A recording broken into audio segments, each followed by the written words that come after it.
के भयो अरे म थाहा छैन भिडियो गर्नुहुँदैछ के भयो तिमीसँग आज भन नि त लु आज मसँग यस्तो नराम्रो चिज भयो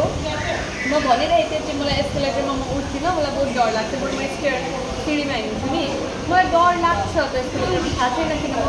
मैले एउटा भिडियो हेरेको थिएँ बहुत सानो अगाडि त्यहाँबाट म एस्केलेटरमा उठ्छु मलाई बहुत डर लाग्छ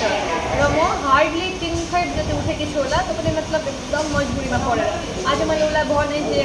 स्टेयर छ होला सिँढी छ होला म सिँढीमा हाल्छु तपाईँ एस्केलेटरमा जानु सिँढी पनि छैन आसपास हिँड्न न के पनि हात गर्छु भनेर भने म उठ्दिनँ भन्दा भन्दै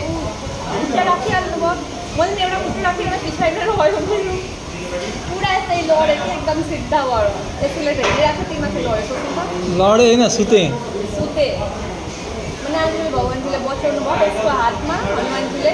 ताकत दिनुभयो उसले मलाई लडेको भनेर यही हात हो यही ताकत दिने हात यही हो आज म ताकत धन्न दियो भने मैले मायालुलाई के हुन्छ माथि पुग्थेँ यस्तो डर मलाई विश्वास भएको थिएन कस्तो डर लागिरहेको थियो 2015 में फिर से ट्राई गर्नुपर्छ एक बार म लाइफमा नै उठ्थेन अब एस्केलेटरमा एक लास्ट टाइम पास जहाँ एस्केलेटर छ र अप्सनहरू छैन म त्यहाँ जाने ल